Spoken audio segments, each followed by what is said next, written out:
just want to make this quick video on Romans chapter 8 verse 1. There is therefore now no condemnation to them that are in Christ Jesus, who walk not after the flesh but after the Spirit. Now some translations exclude who walk not after the flesh but after the Spirit. They exclude it because it's not in the original manuscripts. It was added later.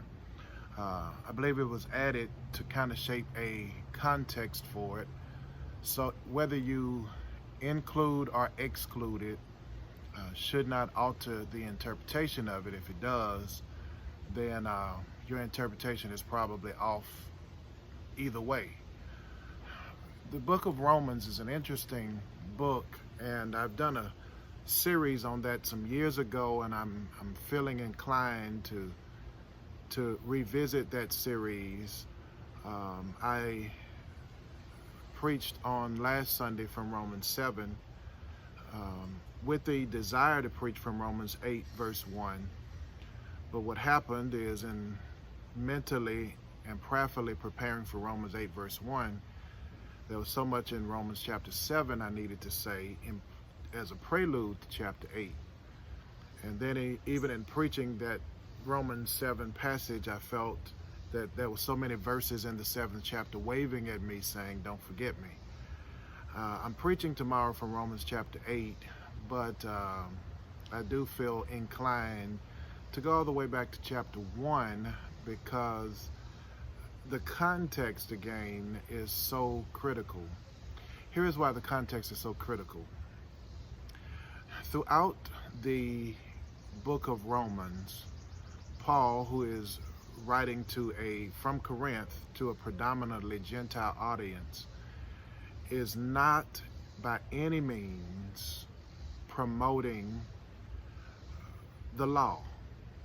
In fact, he's doing the exact opposite. He is saying that the Jews who were under the law, deemed by many Gentiles to be at an advantage because of their long-standing relationship with God, he says they have rejected this gospel. They have rejected Romans chapter 1 verse 16.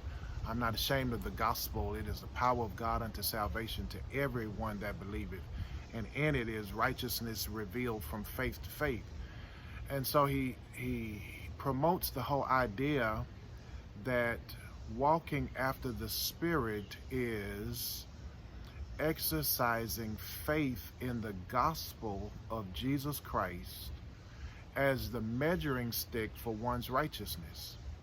And his own internal quarrel being that he has been nurtured in the law. He has become a reputable Jew because of his long-standing strict adherence to the law. He says, "O wretched man that I am always, even when I'm aware of this gospel of grace by faith, there's still this part of me that keeps wanting to go back to the law. When I would do good, evil is present." And so walking after the flesh is not the violation of moral codes that we in our culture call sin, and those two are definitely different. But walking after the flesh is relying on the flesh to meet your spiritual needs based on the law. So there's an interesting verse, Romans chapter 8 verse 4 says, verse 3 says, "For what the law could not do, in that it was weak through the flesh, God sending his own Son in the likeness of sinful flesh, and for sin, condemned sin in the flesh, that the righteousness of the law might be fulfilled in us, who walk not after the flesh, but after the Spirit." So I've got this series of things that I'll say on tomorrow. First of all, the law could express God's expectations, and Paul spells that out in chapter 7. The law also could expose man's errors. Paul expounds on that as well.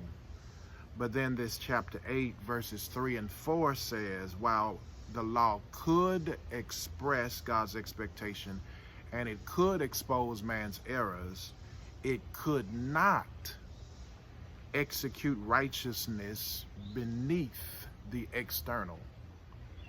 So then, the reason why there is therefore now no condemnation, because a part of all of humanity, part of the human condition, is that we are free.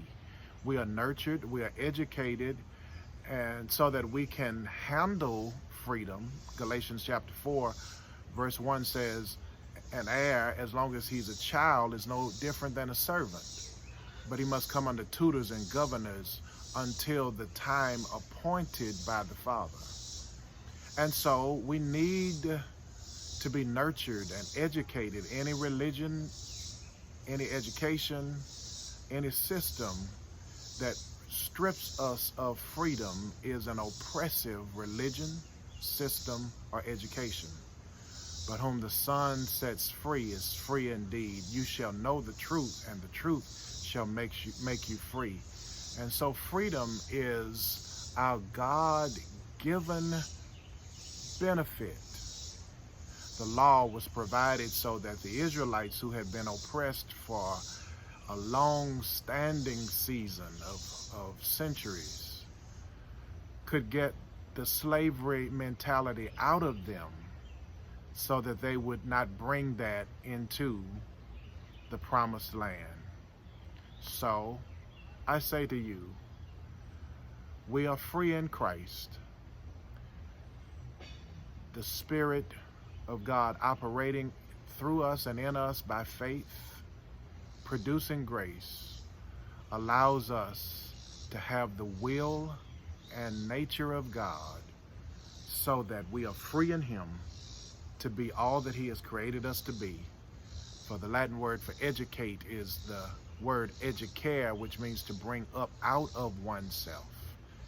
Any healthy spiritual education brings us to a point of maturity so that we can live out the fullness of our freedom. It is not law, it is love. God bless you.